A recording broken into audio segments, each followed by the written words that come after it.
اب ماہ شعبان المعظم کتنی برکت والا مہینہ ہے، اور اس کے فضائل میں آقائے کریم صلی اللہ علیہ وسلم نے کیا فرمایا، کچھ باتیں اس کے حوالے سے میں آپ کی سماعتوں کے حوالے کروں گا۔ اللہ مجھے حق کہنے اور آپ سب کو حق سننے کی توفیق عطا فرمائے۔ آقائے کریم صلی اللہ علیہ وسلم نے ماہ شعبان کی فضیلت کے حوالے سے ارشاد فرمایا کہ رمضان کا مہینہ اللہ کا مہینہ ہے اور شعبان کا مہینہ میرا مہینہ ہے۔ اس ماہ مبارک کو اللہ کے رسول صلی اللہ علیہ وسلم نے اپنا مہینہ فرمایا، شعبان شہری، شعبان میرا مہینہ ہے۔ اور پھر آگے آقائے کریم صلی اللہ علیہ وسلم نے اس مہینے کی خصوصیت بیان فرمائی کہ شعبان المطہر، شعبان پاک کرنے والا مہینہ ہے، یہ بندوں کو گناہوں سے پاک کر دیتا ہے۔ میرے پیارے آقا صلی اللہ علیہ وسلم کے پیارے دیوانوں، اس ماہ مبارک میں بندے کثرت سے توبہ کرتے ہیں، رجوع اللہ کرتے ہیں، گناہوں پہ نادم ہوتے ہیں، شرمندہ ہوتے ہیں، اور اللہ رب العزت جل جلالہ کی بارگاہ میں توبہ و استغفار جب کرتے ہیں تو میرا کریم ارشاد فرماتا ہے ان اللہ یحب التوابین و یحب المتطہرین۔ اب اس کو میں بہت چھوٹے دو لفظوں کے ذریعے توبہ کیسے پاک کرتا ہے بندے کو، اور طہارت یعنی پاکیزگی کیسے پاک کرتی ہے، یہ دو چیزوں کو دو لفظوں میں اس کو سمجھیں۔ توبہ کے ذریعے بندے کا من پاک ہو جاتا ہے، اور طہارت کے ذریعے بندے کا تن پاک ہو جاتا ہے۔ جب کوئی بندہ توبہ کرتا ہے تو اللہ اس کے من کو پاک کر دیتا ہے، اور جب کوئی پاکیزگی یعنی وضو کرتا ہے، غسل کرتا ہے، تو اللہ تعالیٰ اس کے تن کو پاک کر دیتا ہے۔ اور پھر جب یہ من اور تن دونوں پاک ہو جاتے ہیں تو اللہ فرماتا ہے اے بندے، جب تو نے ان دونوں چیزوں کو پاک کر لیا تو اب سن تیرا مقام کیا ہے میرے نزدیک، کوئی تجھ سے محبت کرے یا نہ کرے، ان اللہ یحب التوابین و یحب المتطہرین، کہ بے شک اللہ توبہ کرنے والے اور پاک رہنے والوں سے محبت فرماتا ہے۔ تو ماہ شعبان کی ایک صفت اللہ کے رسول صلی اللہ علیہ وسلم نے بیان فرمائی کہ وہ شہر المطہر ہے، وہ پاک کرنے والا مہینہ ہے۔ اور رمضان کے بارے میں حضور صلی اللہ علیہ وسلم نے فرمایا وَرَمَضَانُ الْمُكَفِّرُ، رمضان المبارک گناہوں کو مٹانے والا مہینہ ہے۔ میرے پیارے آقا صلی اللہ تعالی علیہ وسلم کے پیارے دیوانوں، شعبان یہ ماہ رمضان کا پڑوسی ہے اور بالکل لگ کر کے مہینہ ہے، اور آقائے کریم صلی اللہ علیہ وسلم نے اس مہینے کو اپنا مہینہ جب فرمایا تو ہماری ذمہ داری بن جاتی ہے کہ اس ماہ مبارک میں کثرت سے اللہ کی بندگی کریں، اس کی اطاعت کریں۔ اس میں کوئی شک نہیں کہ اللہ کے رسول صلی اللہ علیہ وسلم نے جب برکت کی رجب اور شعبان کے لیے دعا فرمائی تو اللہ کے رسول کی دعا اس طریقے سے قبول ہوئی کہ رجب میں شب معراج عطا فرما دی اور شعبان میں شب برات عطا فرما دی۔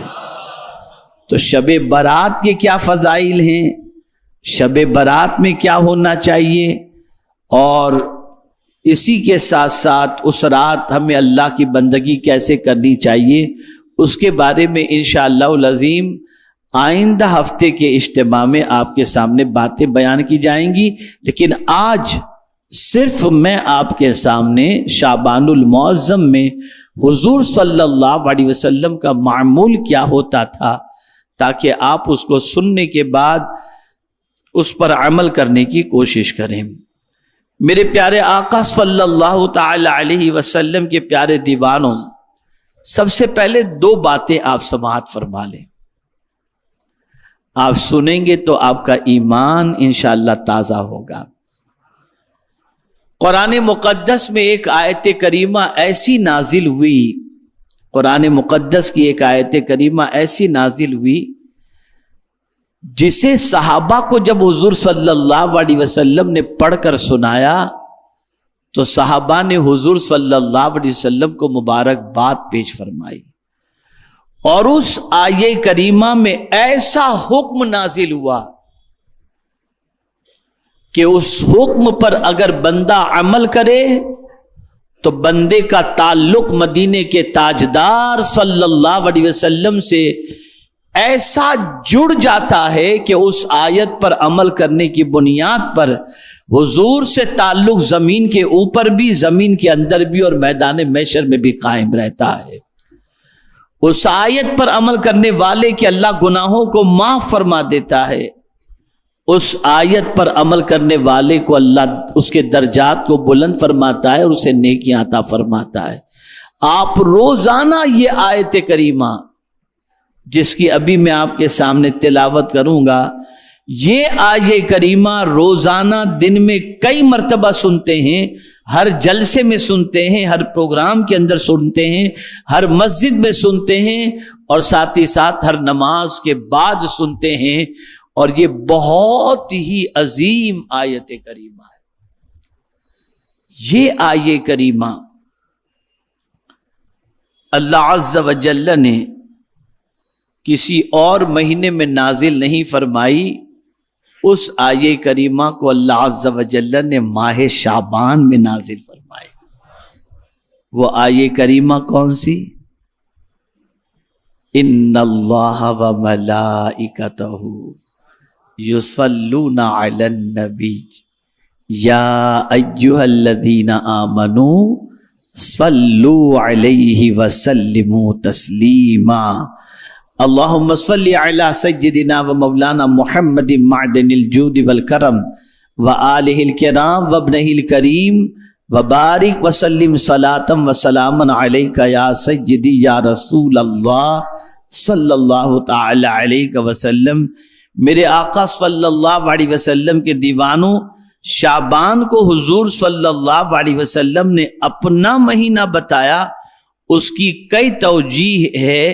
ایک یہ ہے کہ اس میں قیام اور روزوں کا حکم میں نے دیا ہے، یعنی اس ماہ مبارک میں روزے کا حکم حضور نے دیا ہے، رمضان میں روزے کا حکم اللہ نے دیا ہے، لیکن شعبان میں روزے کا حکم اللہ کے رسول نے دیا ہے، اور اسی طریقے سے ماہ رمضان المبارک میں قیام کا حکم اللہ نے دیا ہے، اور ماہ شعبان کے اندر قیام کا حکم مدینے کے تاجدار نے عطا فرمایا ہے صلی اللہ علیہ وسلم۔ اسی طریقے سے اللہ کے رسول صلی اللہ علیہ وسلم پر یہ آیہ کریمہ ان اللہ و ملائکتہ اسی مہینے میں نازل ہوئی، تو اس لیے حضور صلی اللہ علیہ وسلم فرماتے یہ مہینہ میرا مہینہ ہے۔ یعنی اب آپ دیکھیں میرے آقا صلی اللہ علیہ وسلم پر ہر لمحہ دنیا کے اندر درود شریف پڑھا جاتا ہے۔ درود شریف کتنا بڑا عمل ہے، توجہ چاہوں گا۔ آپ اور ہم اگر حضور پر درود نہ پڑھیں کوئی فرق نہیں پڑتا۔ آپ نہ تھے، ہم نہ تھے، جان نہیں تھی، جہاں نہیں تھا، کچھ بھی نہیں، کچھ نہ تھا، تب سے درود کا سلسلہ جاری ہے، اور کچھ نہ ہوگا تب بھی درود کا سلسلہ جاری و ساری رہے گا۔ اللہ ہمیشہ سے ہے، ہمیشہ رہے گا۔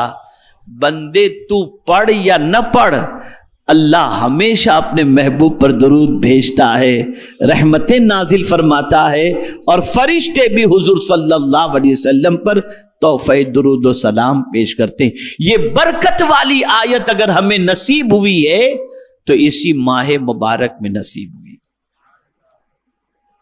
اس لیے حضور صلی اللہ علیہ وسلم نے اس مہینے کو اپنا مہینہ فرمایا. اور دوسری بات، ہم کس طرف رک کر کے نماز پڑھتے ہیں؟ بولیے،